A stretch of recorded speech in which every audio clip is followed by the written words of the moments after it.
Sí, la Escritura también nos habla de que estamos en tiempos de guerra. Antes de que las noticias nos dijeran eso, para nosotros no es nuevo. Como creyentes, como hijos de Dios, no es nuevo que estamos en guerra, ¿verdad? El enemigo es un experto en acusarnos y en traer condenación a nuestras vidas. Sin embargo, Jesús nos ha justificado y nos ha librado de toda condenación. Y quiero animarte a que vayas conmigo en tu Biblia al libro de Romanos, al capítulo 8, y leamos una declaración que ha sido puesta allí.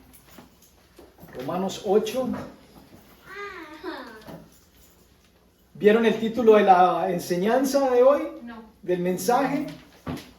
Si lo pueden colocar. Disfruta tu herencia. Disfruta tu herencia. En estos días mi hija me preguntaba que qué era un testamento, ¿verdad? Porque escuchó que su abuelo está haciendo un testamento. Y ella preguntaba, ¿y qué es un testamento? Entonces, la palabra de hoy nos manda a que disfrutemos una herencia. Un testamento es donde se declara una herencia para alguien o para varias personas. Estamos en Romanos capítulo 8, verso 1. Les decía hace un momento de que el enemigo es un experto en acusarnos y en traer condenación a nuestras vidas, pero Jesús nos ha justificado y nos ha librado de toda condenación. Verso 1 dice: ahora pues, ninguna condenación hay para los que están en Cristo Jesús. Los que no andan conforme a la carne, sino conforme al Espíritu. La Escritura dice que no hay ninguna condenación. ¿Para todos? Allí coloca una aclaración. Para los que están en Cristo Jesús. Para aquellos que hemos sido comprados, lavados con su sangre, la Biblia nos declara, para ti no hay condenación, para ti no hay acusación. Entonces está declarada para los hijos de Dios. Ahora llevémosla al ámbito de la iglesia. Los que no andan conforme a la carne, sino conforme al Espíritu.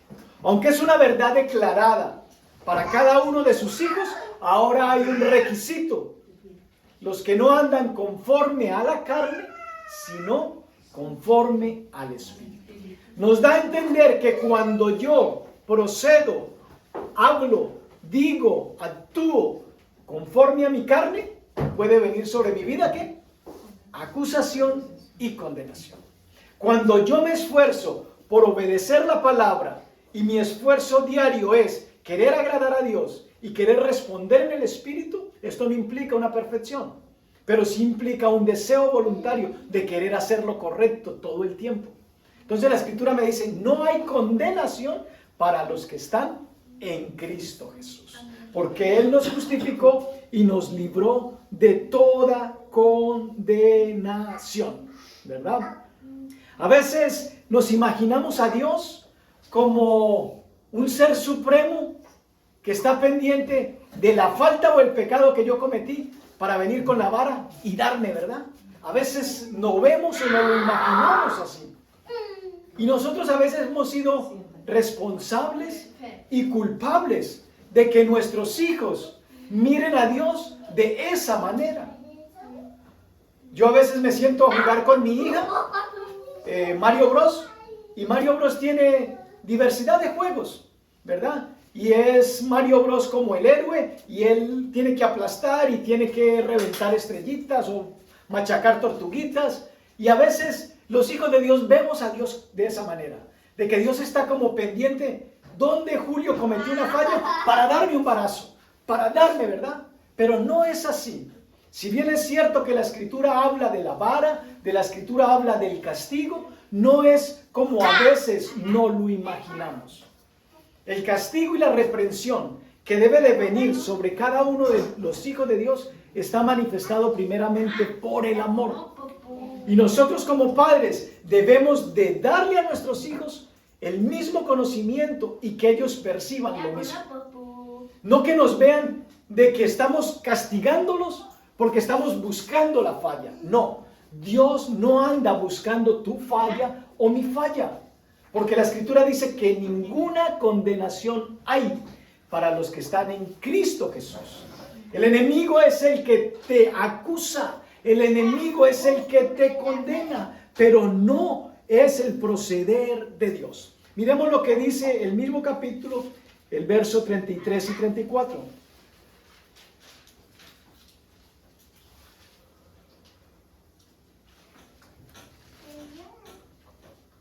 ¿Estamos ahí? Amén. Dice, pregunta, ¿quién acusará a los escogidos de Dios? Pregunta. Dios es el que justifica. ¿Quién es el que condenará? Cristo es el que murió, más aún el que también resucitó. El que además está a la diestra de Dios, el que también intercede por nosotros. Quisiera que subrayaras allí en tu Biblia, acusar, condenar e interceder. ¿Quién acusa? No es Dios. ¿Quién condena? No es Dios. ¿Quién intercede? Sí es Dios. Entonces, ninguna condenación hay para los que estamos en Cristo Jesús. Pero aunque es una palabra declarada a su pueblo, puede venir condenación cuando no decidimos vivir conforme al Espíritu, sino que decidimos reaccionar conforme a la carne. Eso es importante, que el Hijo de Dios mantenga ese balance, porque la carne no desapareció de nosotros. Recibimos vida espiritual como el regalo de salvación de parte de Dios, pero la carne sigue en nosotros. La carne tenemos nosotros que someterla diariamente. No es Dios quien la va a someter. Somos nosotros los que tenemos que determinar hacer morir lo terrenal en nosotros. Dios no nos acusa. Dios nos justifica. Él sufrió nuestra condenación para que seamos libres. Y además de que sufrió nuestra condenación, ¿qué hace? E intercede por nosotros. Los seres humanos tenemos una capacidad asombrosa de mirar lo negativo en nosotros y en las demás personas. Hoy quería colocarme una camisa arrugada, pero por cuestión de presencia y para evitarles a ustedes de que de pronto pensaran mal de mi esposa, me la puse planchada. Pero quería colocarme una camisa arrugada, porque sé que tan pronto ustedes me vieran, iban a pensar alguna cosa. Se levantaron tarde, le pasó algo a Nazaret, se le quemó la plancha, o que alguna cosa pasó, ¿verdad? Porque tenemos una capacidad asombrosa de ver siempre el punto negro y no el punto blanco. Y eso nos sucede de manera personal siendo autocríticos y de manera personal criticando a los demás. Tenemos esa capacidad asombrosa. ¿Y de dónde la heredamos? La heredamos de aquel que nos engañó. Porque Él es el acusador. Él es el mentiroso. Él es el que condena. ¿Verdad? Si yo me hubiera puesto la camisa arrugada y ustedes hubiesen llegado a este lugar y yo no les cuento nada, cada uno se va con sus propias conclusiones. ¿Verdad? Y un pensamiento que no tendría por qué haber pasado por su cabeza. Pero diariamente somos expuestos a eso. Tenemos esa capacidad asombrosa de la crítica, del señalamiento, de la murmuración. Es una capacidad en cada ser humano de ver defectos y no virtudes. Pero Dios quiere que miremos las virtudes más que los defectos. Mientras nosotros creamos en lo que el diablo dice acerca de nosotros, y mientras nosotros nos dejemos ser usados por el diablo, nunca vamos a poder vivir una vida de fe.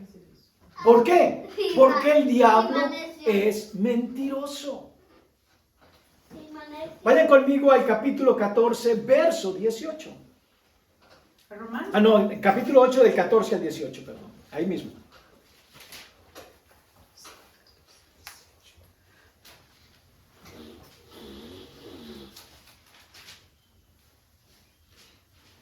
Voy a leerlo desde el 13. Porque si vivís conforme a la carne, ¿qué? Moriréis. Mas si por el Espíritu hacéis morir las obras de la carne, viviréis.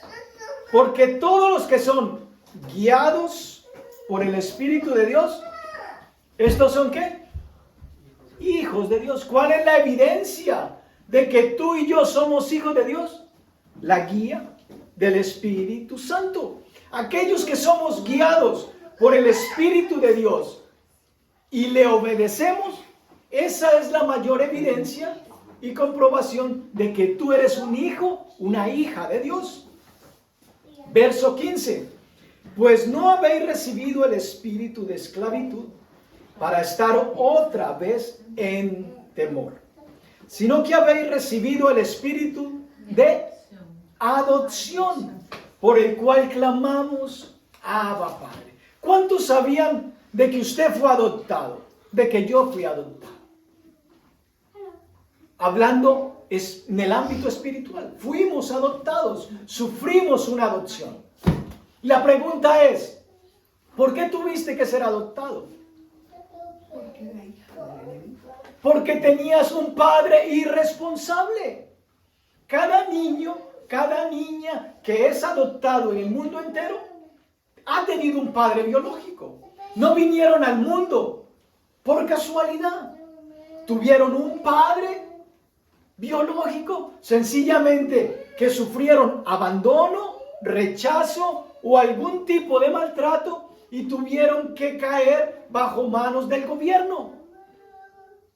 Y cuando caen en manos del gobierno, el gobierno decide a quién se lo puede dar en adopción. Y para las personas que conocen o tienen experiencia, el adoptar un niño es algo que requiere bastante tiempo y tramitología. Lo digo no por experiencia propia, sino por experiencia de personas cercanas que han decidido adoptar hijos. Y para adoptar un hijo se le averigua muy bien el background o el récord a esa pareja para saber si el niño va a estar dentro de un ambiente que se puede considerar seguro y sano. Y hay que presentar varias evaluaciones, además de que es costoso. Lo mismo fue en el ámbito espiritual. Tú y yo teníamos padre, pero a la vez éramos contados como huérfanos, porque ese padre era un padre irresponsable. Y Dios, que es bueno, nos vio, tuvo compasión y decidió adoptarte a ti y a mí. Ninguno de los que estamos aquí escogimos nuestros padres biológicos. Ninguno de los que están aquí, si han sido adoptados, han escogido, yo quiero que me adopte fulano de tal, o que me adopte la pareja aquella. No, nadie tiene esa opción. Son los padres los que escogen a los hijos. Y aquí dice que por medio del Espíritu Santo, nosotros recibimos el Espíritu ¿de qué? De adopción. Por eso es que ahora clamamos, Abba Padre. El Espíritu mismo da testimonio a nuestro espíritu de que somos hijos de Dios. Algo interesante que nunca lo había considerado y que pude aprenderlo es de que dentro de la cultura judía y dentro de la cultura romana, un hijo biológico se podía desheredar. Un hijo biológico. Pero un hijo adoptado no se puede desheredar. Imagínate. Razón, qué beneficio que seamos adoptados. Porque un hijo biológico se puede desheredar.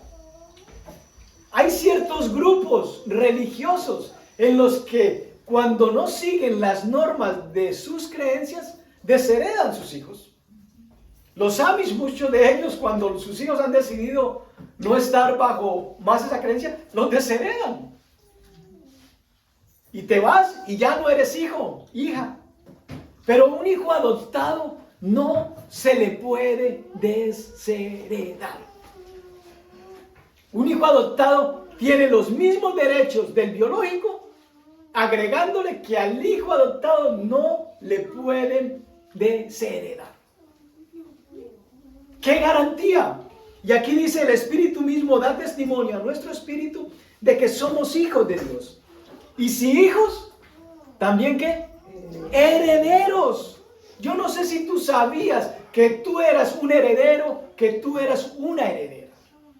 Y que no eres heredero de una herencia común y corriente. Eres heredero de una herencia incalculable, invaliosa, incorruptible, dada por Dios.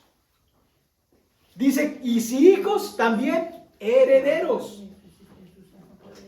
Herederos de Dios y coherederos con Cristo.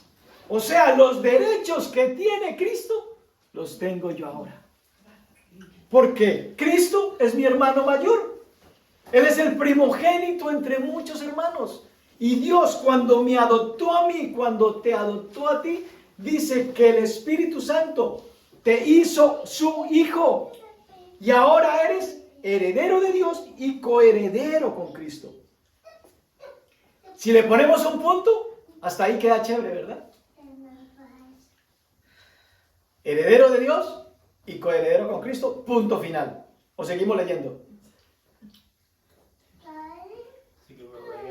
Sigamos leyendo, dice, si es que padecemos juntamente con Él, para que juntamente con Él seamos glorificados. ¡Qué tremenda palabra! Verso 18.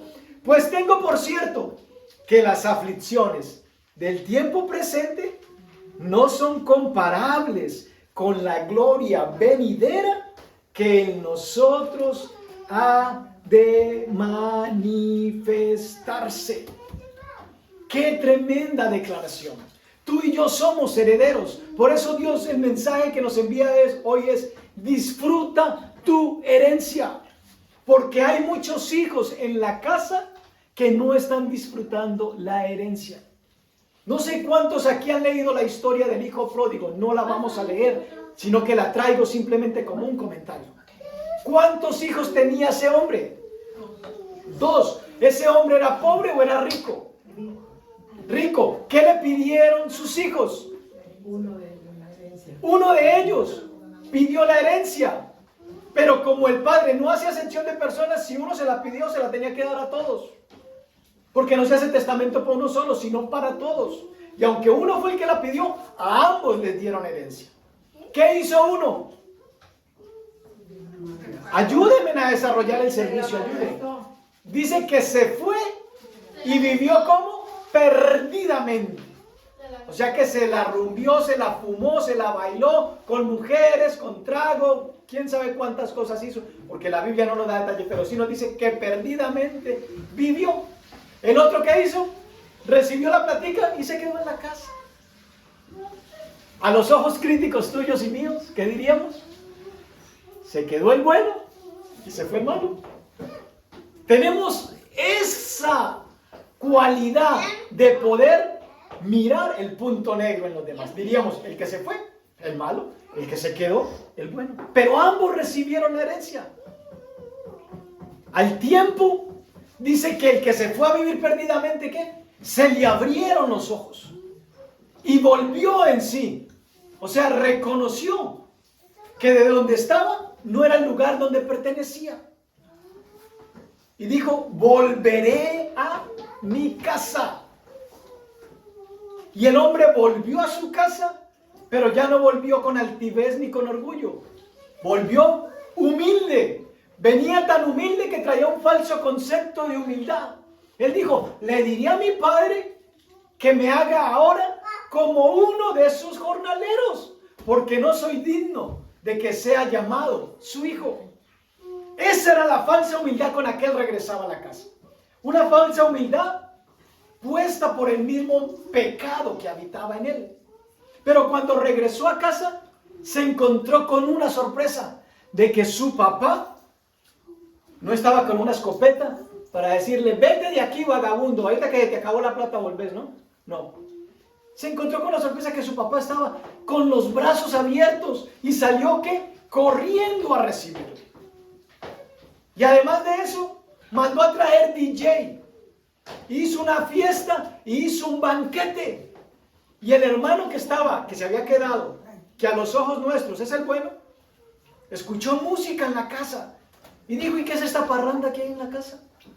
Y los trabajadores le dijeron, tu hermano, el que se había ido, el que se gastó el dinero, volvió. Y tu papá ha mandado a hacer un banquete, trajo DJ y ahorita estamos celebrando. ¿Y qué hizo el bueno aparentemente para nosotros? ¿Llegó contento porque había el hermano vuelto? No, vino enojado, reprochándole al papá por qué esa actitud de haber recibido al que había perdido perdidamente de esa manera. Porque dice que no solamente le hizo fiesta, le puso vestido nuevo y le dio anillo nuevo. Le puso zapatos nuevos. ¿Verdad? Esa es la herencia de la que la Biblia a nosotros nos habla. Esa es la clase de padre que tú y yo tenemos, pero no le conocemos. Y por eso hoy en día vivimos dentro de la casa del Padre como el hijo amargado, que aunque tiene derecho a todo, no lo disfruta, porque se prefiere estar criticando al hermano. ¿Verdad? Pero aquí no se trata de la conducta del bueno o la conducta del malo. Aquí se trata del corazón de Dios que te dio a ti la herencia y que me dio a mí la herencia. Y aunque tenemos esa capacidad de crítica, de ver los defectos y no las virtudes, Dios quiere que miremos las virtudes en las demás personas. Y que no caigamos en ese punto de crítica. ¿Por qué? Porque tomamos la posición no de Dios, sino de diablo. De acusar, de condenar. Y esa no es la posición de Dios. A veces creemos que es Dios el que acusa, que es Dios el que condena. No, ese no es Dios. Ese es el acusador tuyo y mío. Acabamos de leer. Vea el Evangelio de Juan, el capítulo 8.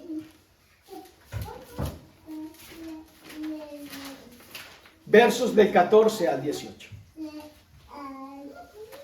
Aquí hay una historia bien bonita.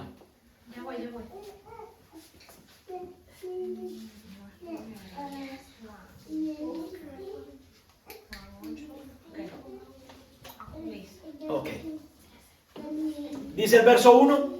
Y Jesús se fue al monte de los olivos y por la mañana volvió al templo y todo el pueblo vino a él. Y sentado, él les enseñaba. Entonces los escribas y los fariseos le trajeron una mujer sorprendida en adulterio. Y poniéndola en medio, le dijeron, maestro, esta mujer ha sido sorprendida en el acto mismo de adulterio.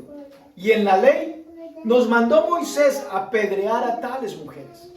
Tú pues, ¿qué dices? Estos hombres estaban diciendo la verdad, ¿verdad? En la ley fue escrito de que la persona o la mujer que fuera encontrada en adulterio debía ¿qué? De ser apedreada.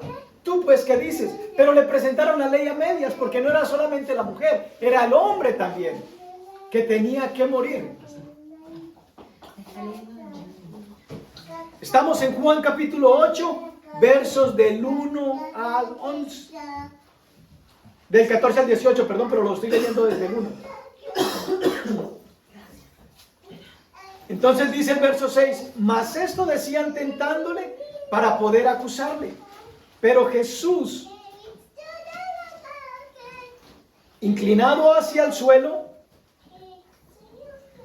escribía en tierra con el dedo, y como insistieran preguntarle, se enderezó y les dijo, el que de vosotros esté sin pecado, sea el primero en arrojar la piedra contra ella.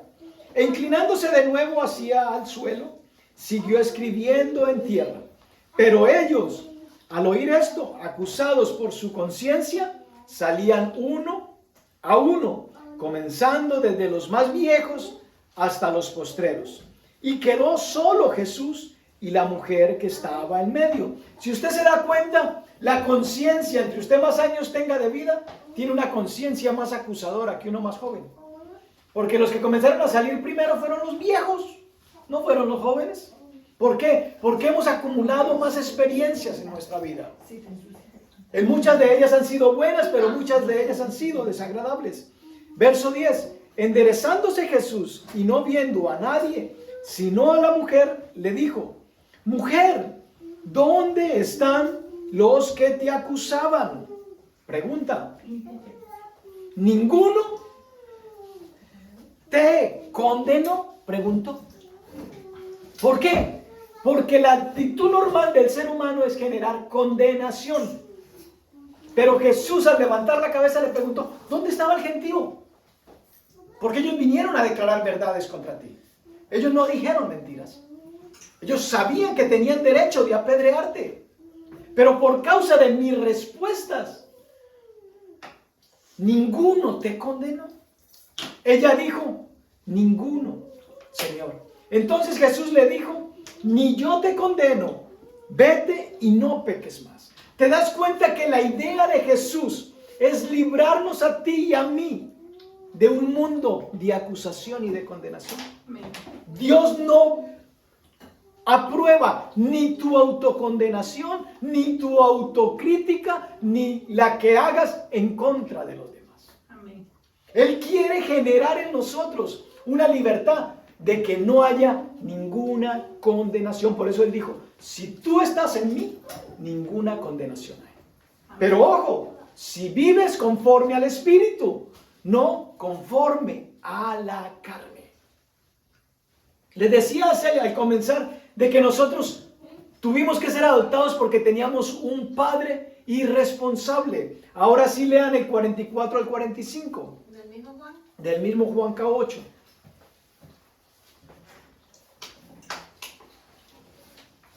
Vosotros sois de vuestro padre. ¿Quién? El diablo. El diablo. Qué duro es eso, ¿verdad? Que la escritura me tenga que decir a mí en un momento dado: Julio, tú no eres hijo de Dios. Tú eres hijo del diablo. Y los deseos de vuestro padre queréis hacer. Sencillo. ¿Cómo yo puedo saber si soy hijo de Dios o hijo del diablo? Por los deseos que tengo. ¿Verdad? Yo puedo ir a la iglesia, pero aún sentado en la iglesia, yo puedo tener en mi corazón los deseos del diablo. No es la iglesia lo que me produce a mí santidad. No es la iglesia lo que me trae a mí la libertad. Es el conocimiento del Hijo de Dios lo que me da a mi vida eterna. La escritura dice: esta es la vida eterna, que te conozcan a ti, el único Dios verdadero, y a Jesucristo, al cual enviaste. Esa es la vida eterna. La vida eterna no es lo que celebramos en la iglesia, no es lo que cantamos aquí, no. Esas son manifestaciones y oportunidades para adorar al que todo merece. Pero esa no es la vida eterna. Porque si fuera la vida eterna aquí la iglesia, no tendría que haber ese tipo de confrontación.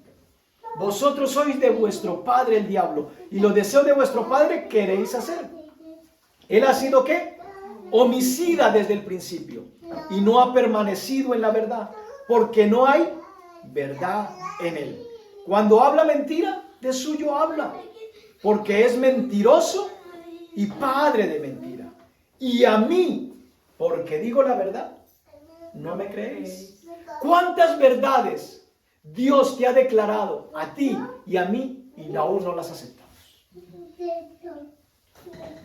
Por eso hoy te dice: disfruta tu herencia, no la desperdicies.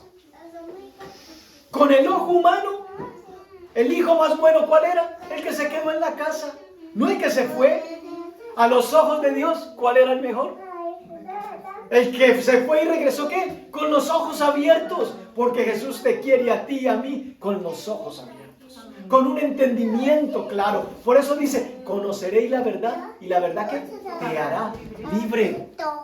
Por eso Dios te quiere a ti y a mí libre. Disfrutemos de la herencia de Dios. Vayan conmigo a Primera de Pedro, capítulo 1.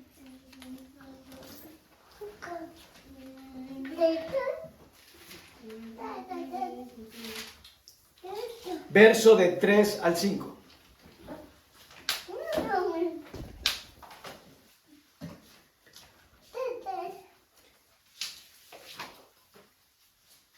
Dice el verso 3. Bendito el Dios y Padre de nuestro Señor Jesucristo, que según su ¿qué? Grande misericordia,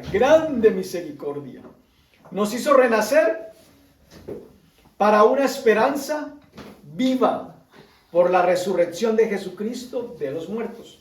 ¿Para qué nos hizo renacer? Verso 4. Para una herencia incorruptible, incontaminada, inmarcesible, reservada en los cielos para vosotros. Verso 5. Que sois guardados por el poder de Dios mediante la fe para alcanzar la salvación que está preparada para ser manifestada en el tiempo postrero. Una herencia incorruptible, la herencia tuya y mía que Dios nos ha dado es incorruptible, es incontaminada, es pura, es inmarcesible. Dice que sois guardados por el poder de Dios mediante la fe. Tú quieres experimentar las promesas de Dios a tu favor, tienes que vivir una vida de fe. Mientras tú y yo respondamos a nuestras circunstancias con principios del reino de las tinieblas, no vas a experimentar ni el respaldo ni el poder de Dios. Porque Él te dio a ti y a mí una herencia que la desarrollamos y la disfrutamos por medio de la fe. Mira lo que dice Hebreos capítulo 4, capítulo 1, verso 3.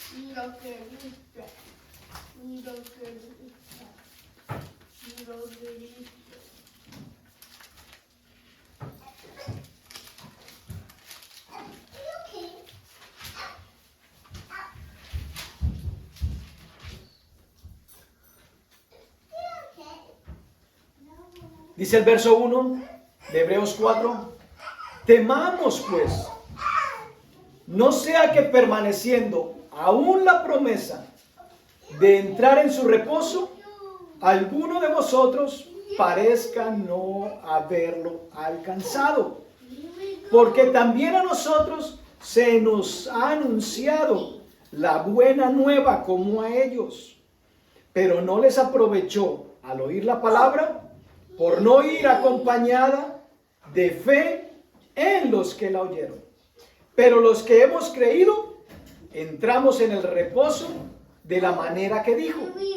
Por tanto, juré en mi ira, no entrarán en mi reposo, aunque las obras suyas estaban acabadas desde antes de la fundación del mundo.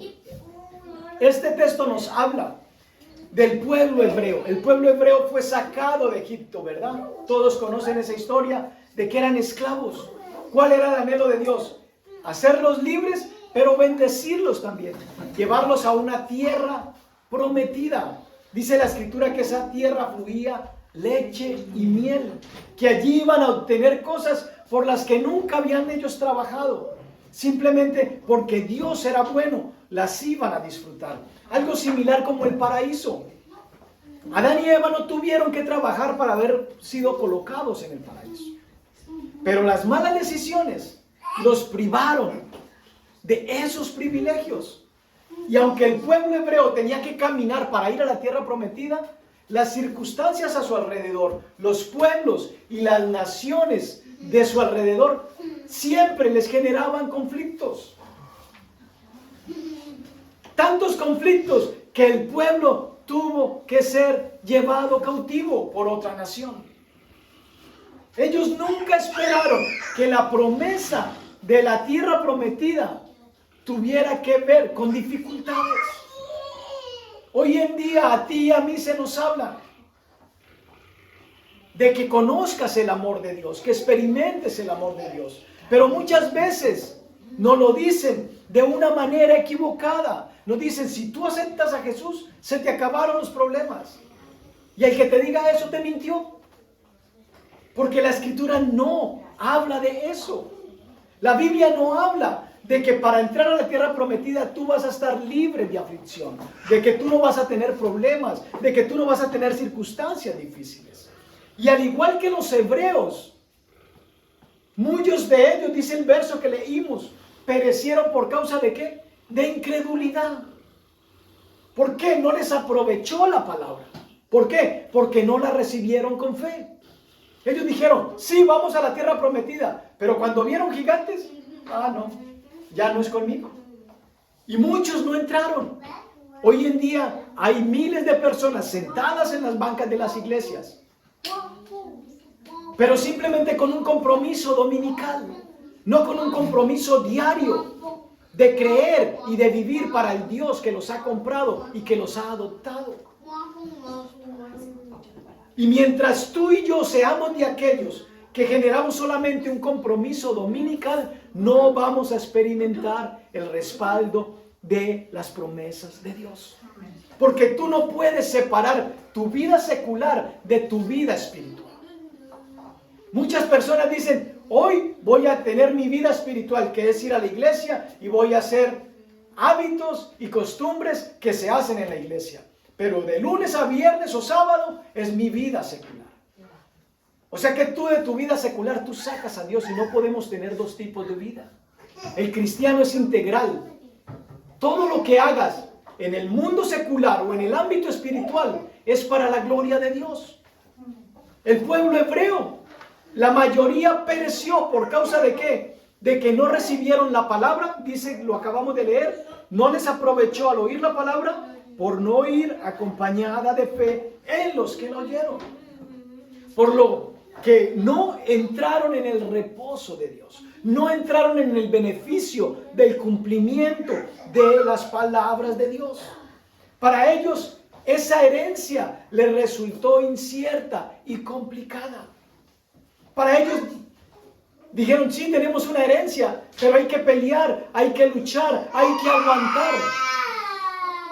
Y no les aprovechó. Nosotros de igual manera lo leímos también, que recibimos una herencia si es que juntamente, ¿qué? Padecemos, ¿verdad? Pero el padecimiento no lo queremos.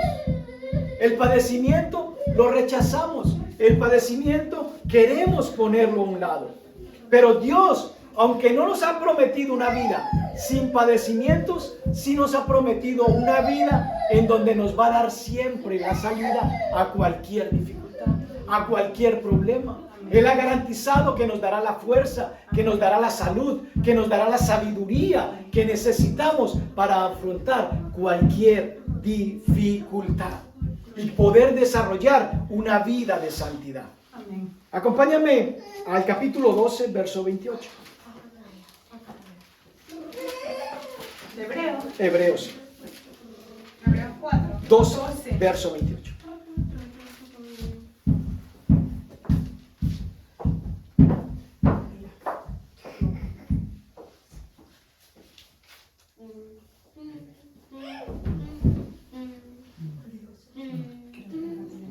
Dice el verso 28 del capítulo 12 de Hebreos: así que, recibiendo nosotros un reino inconmovible, ¿cómo era la herencia que recibíamos?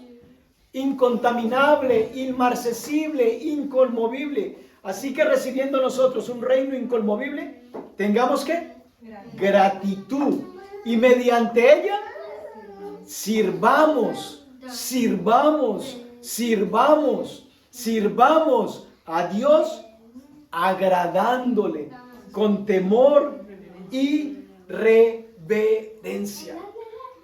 Verso 29, porque nuestro Dios es ¿qué?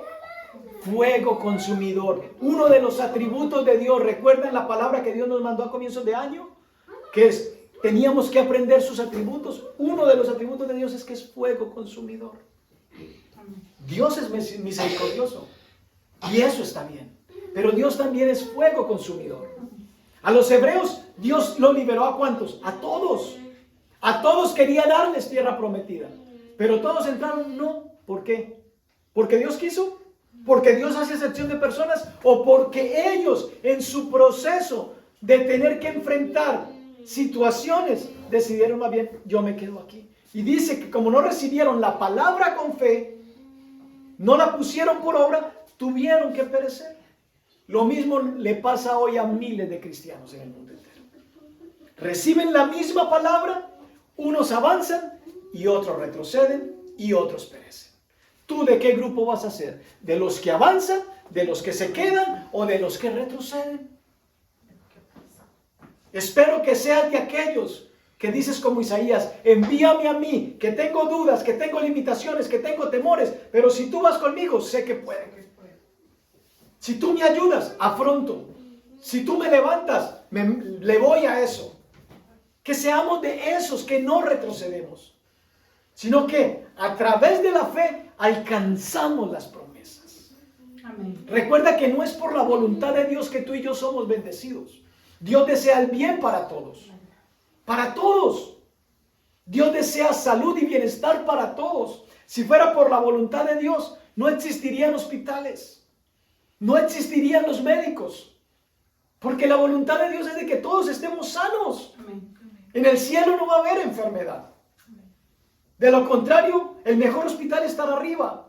Pero allá no hay hospital. Como dice la canción de Juan Luis Guerra. En el cielo no hay hospital. ¿Por qué? Porque la voluntad de Dios es que estemos sanos. Amén. Entonces, aunque tengamos que pasar por enfermedad, es a través de la fe que recibimos su sanidad. Aunque tengamos que padecer escasez, es a través de la fe que recibimos provisión. Aunque tengamos problemas familiares, es a través de la fe que viene la restauración. Amén. No seamos como la mayoría que se quedaron y perecieron en el desierto y no pudieron entrar en el reposo de Dios. Colosenses 1, capítulo 13, verso 14.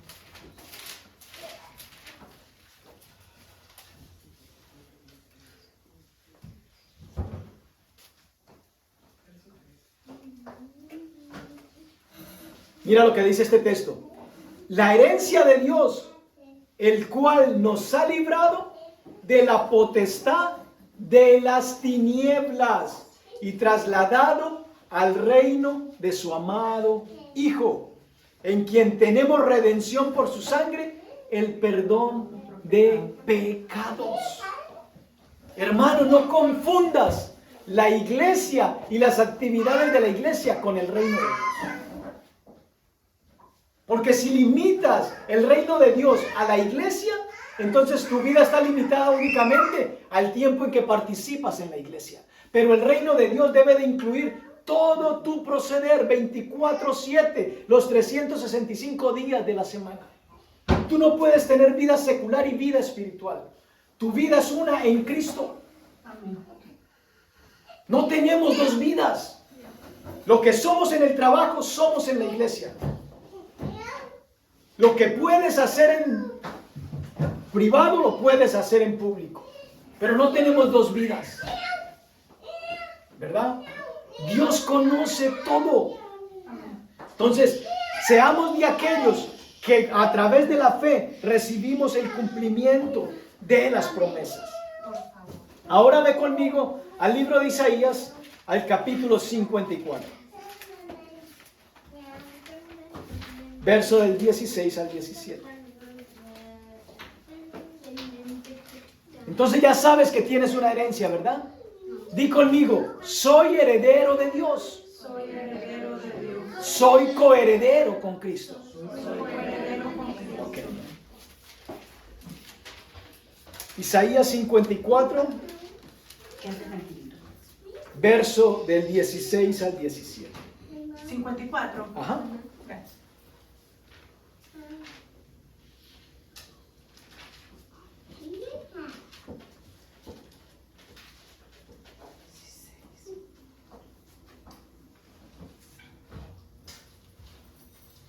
Dice el verso 16. He aquí, yo hice al herrero que sopla las ascuas en el fuego y que saca la herramienta para su obra. Y yo he creado al destruidor para destruir. Verso 17. ¿Quién hizo el herrero y quién hizo el destruidor? No te dé temor. Lo estás leyendo. ¿Quién lo hizo? Dios. ¿Ok? El herrero en ese entonces era el que hacía herramientas, pero también hacía armas. Porque las armas eran a través hechas del metal, ¿verdad? He aquí yo hice al herrero que sopla las ascuas en el fuego y que saca la herramienta para su obra, y yo he creado al destruidor para destruir. Dios no hizo al diablo. Dios hizo un ángel bueno que se quiso convertir en diablo. Pero como a Dios no se le escapa nada, ¿te volviste diablo? Vas a ser diablo para mi servicio. A Dios no se le escapa nada porque Él es Dios, Él es soberano. Uno de los atributos de Dios es su soberanía, su grandeza, su poder, su omnisciencia. Él sabe todo, todo lo puede. Verso 17. Ninguna arma forjada contra ti prosperará y condenarás toda lengua que se levante contra ti en juicio.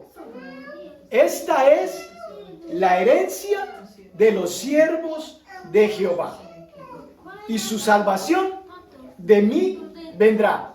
¿Quién lo dijo? El pastor no, el pastor simplemente me lo leyó. Quien lo dijo fue Jehová. Mira lo que dice aquí entonces. Dios permite aún la adversidad en tu vida y en mi vida. Y te dice, aunque pueda venir un arma que te golpee, ¿cuál es la garantía? No te va a destruir. El enemigo podrá usar armas que te enfermen. Y tú podrás ver la realidad de un reporte médico. Esa es la realidad, pero esa no es la verdad. Son dos cosas diferentes. Esa es la realidad, pero no es la verdad de tu papá, de aquel que te adoptó y te dio una herencia. Él dijo, ningún arma contra ti prosperará.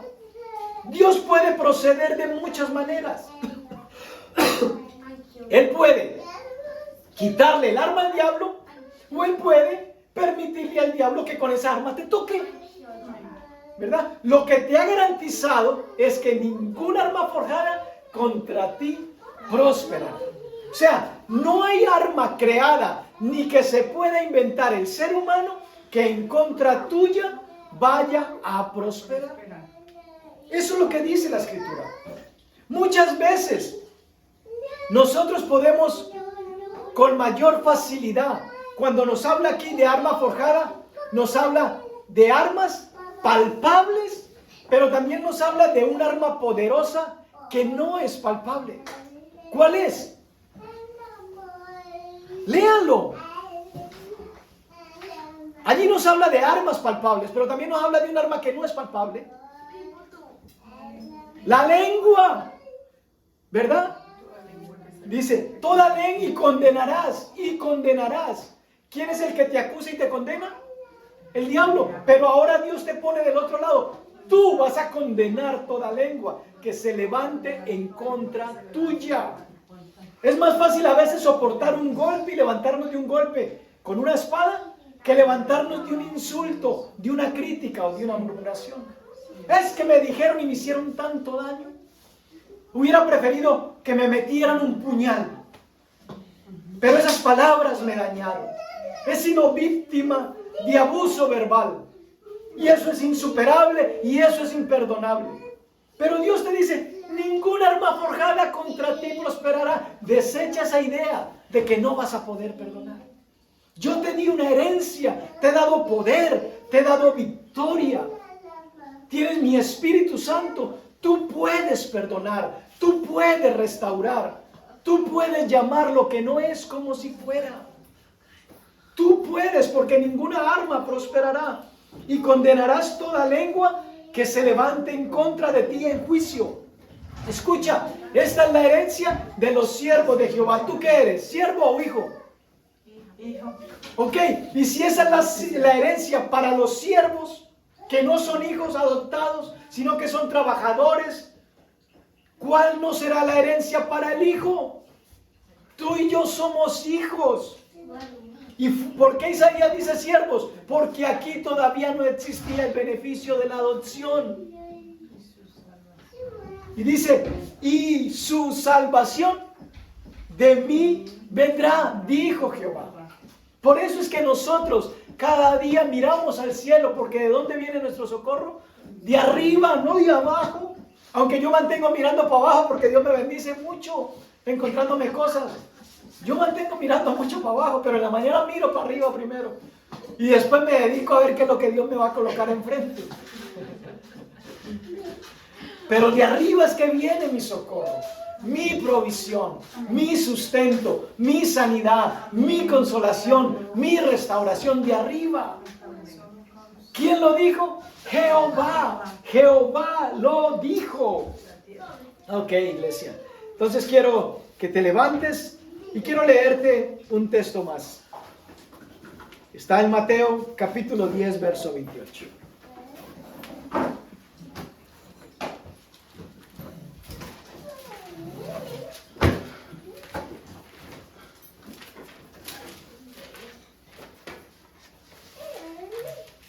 Disfruta tu herencia.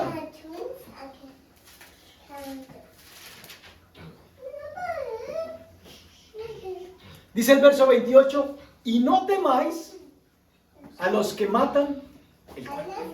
Ninguna arma forjada contra ti prosperará. Tú podrás decir, usaron un arma y me están matando. Pero la escritura te dice, no temas a los que matan el cuerpo, mas al alma no pueden matar. Temed más bien al que puede destruir el alma y el cuerpo en el infierno. Entonces, que esa promesa de la protección de Dios, de la garantía de que Él va con nosotros, de que Él pelea por nosotros. Acuérdate que ninguna condenación hay para ti, porque estás en Cristo Jesús. Pero el anhelo de Dios es que respondas conforme al Espíritu, no conforme a la carne. Para que no le des oportunidad al acusador, al que te condena, de venirte a señalar y a ponerte en vergüenza delante del Padre. Porque Él de antemano te ha dicho que ninguna condenación hay para ti. Por eso esforcémonos en caminar obedeciendo al Espíritu y no satisfaciendo los deseos de la carne. Padre, gracias por este tiempo juntos.